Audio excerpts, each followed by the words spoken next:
Salutations, everybody. It is Matty here today, and we are returning to a story as old as time itself. A story that's been passed down from generation to generation, and that is the tale of the time Xbox went out of their way to acquire ZeniMax, aka Bethesda, and we've returned to this story many a time here on the channel, trying to decipher what exactly Xbox plans to do with Bethesda, most notably in the exclusive camp. Now, there's been a bit of a development in that conversation I'd like to highlight today, because recently Microsoft did their fiscal year 2021 quarter 2 earnings call, basically the professional corporate way of going, we made a lot of money in the last couple of months, and so they went ahead, shared a lot of their earnings here today, and I wanted to talk about what exactly may transpire between Xbox and Bethesda. Now, how exactly does that fit into the mix? Well, there was an expectation that maybe Microsoft would provide some type of update on what is happening with that acquisition. When will it be happening? We just know it's sometime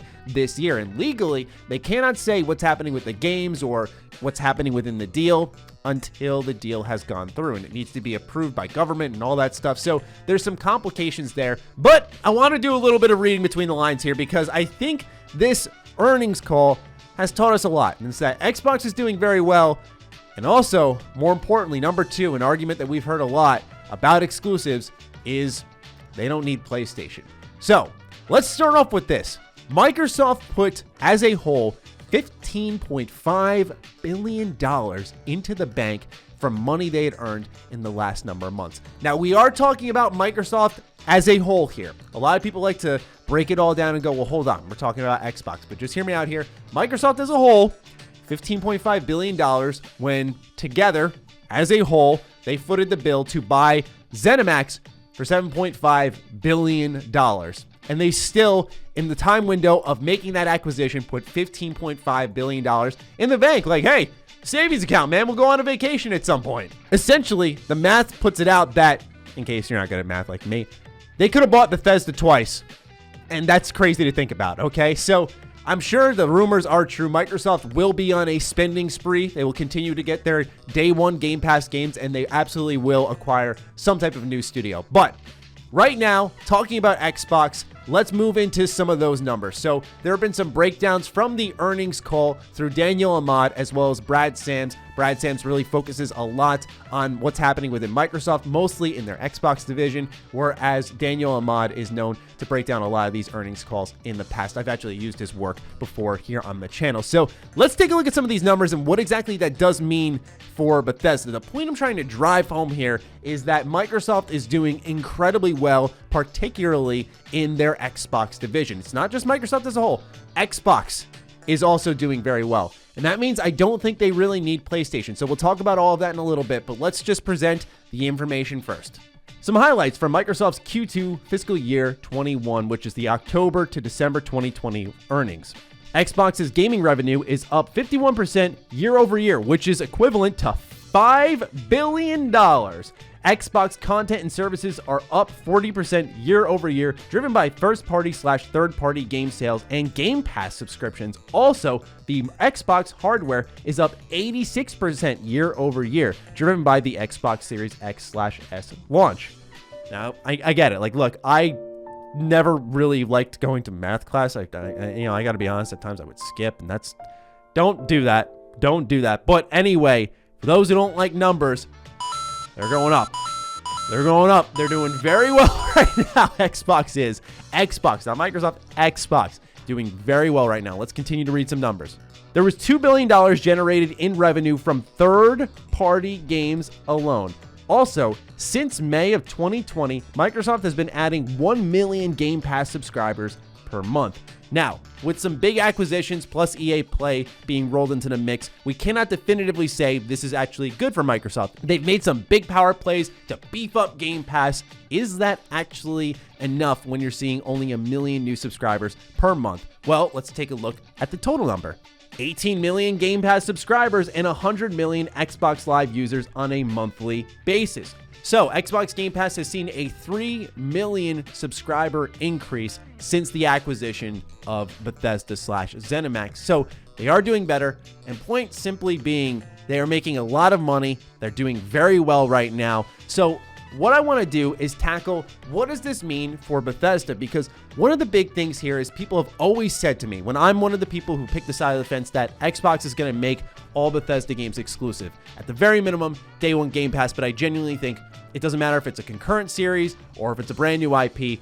I think they're going to be exclusive outside of MMOs like, say, Elder Scrolls Online or whatever they're working on next. You want to broaden that pool as much as possible. But oftentimes people will tell me Xbox needs to recoup these assets. They absolutely need to make their money back on the acquisition of Bethesda. They spent a lot of money, and you and I both had no idea how much money they were actually making. Now that we've seen the data that they put $15.5 billion into the bank as a whole, and even if you take that out of the equation, you look at how much money Xbox made year over year, which was an absolute metric ton.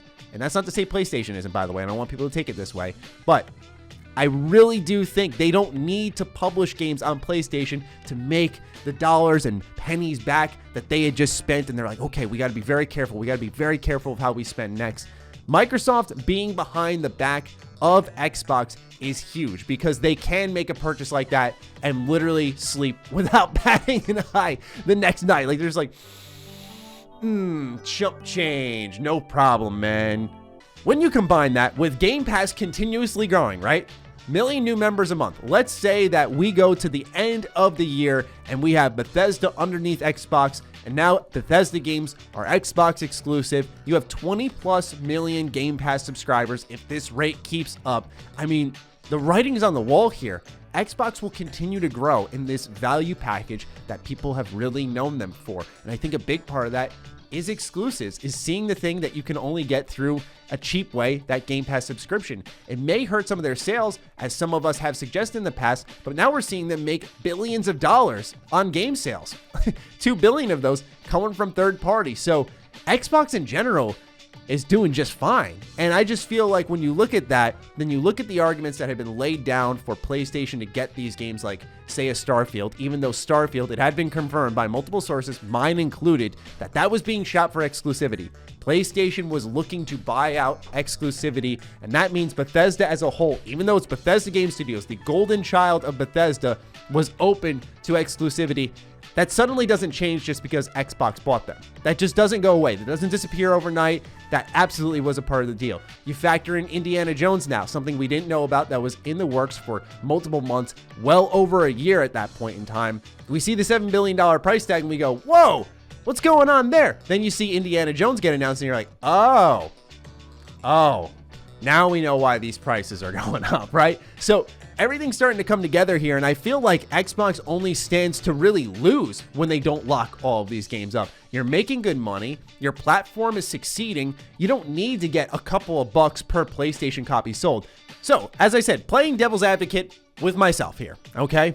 What does Xbox make more money with? Do they make more money by publishing these games on PlayStation, where they say, hey, we're going to get a couple of bucks per every copy of Wolfenstein 3 sold? So yeah, we're going to put a day one Game Pass to drive people towards our service, which may inherently benefit them by making people go, do I spend $60 on PlayStation? Or dude, I can get this day one Game Pass, 15 bucks a month, and all these other games are here, plus more coming underneath Bethesda.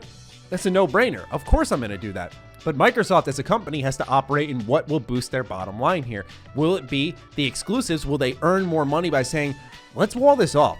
Let's wall this off and see exactly if we're going to earn a lot more money. Or is it putting it over on PlayStation and trying to drive people inherently through Game Pass? You see, one thing we're not thinking of too is how Game Pass can very quickly spread like a wildfire. All right, we've already seen them start to adapt to Samsung smart TVs, and eventually, this is just me saying it outright, we are going to start to see a Game Pass streaming app at some point in time, where all you need is a controller and you need your TV. You'll download the app and you'll stream all these games through the xCloud onto your TV. So you won't even need a console at some point. You can just sign up and play games for $15 a month, and it's almost like truly that Netflix for games model that we have talked about for so long. when it comes to Game Pass. Now, I know this may all seem like a spiral, but all I'm talking about here is money at the end of the day. What is going to make Microsoft that moolah? What is going to help them boost the bottom line? And ultimately, none of us can decide that. But for me, I feel like when we look at these numbers here, the data that we do have access to, the 18 million Game Pass subscribers, the 100 million Xbox Live users per month, but more importantly, the money coming in, $2 billion from third-party titles, the major percentage increases through content and services, as well as the hardware increase, which I'm sure PlayStation saw as well, as they noted that PlayStation 5 was their biggest console launch yet, and it should deserve that. It is a fantastic console. Gaming revenue growing 51%. Like, lots of money is going into the Xbox division. This isn't just Microsoft. And even if it was Microsoft as a whole, you have that at your backing where Microsoft is gigantic, like a multi-trillion-dollar worth company. I mean, that's crazy to think about, by the way. I don't know what I'd do with that amount of money.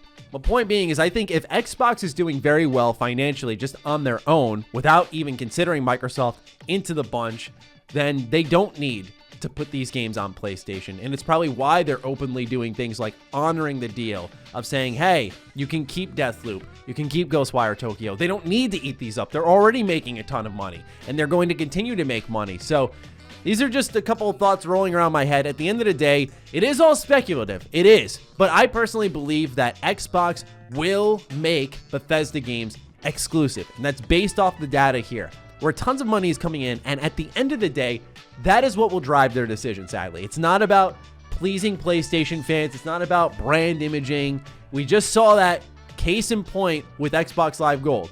We saw clear as day, Xbox wanted to see, how far can we get away with stuff? You know, a lot of you really like us. Oh, you didn't want us to increase the gold price. Okay, we're back.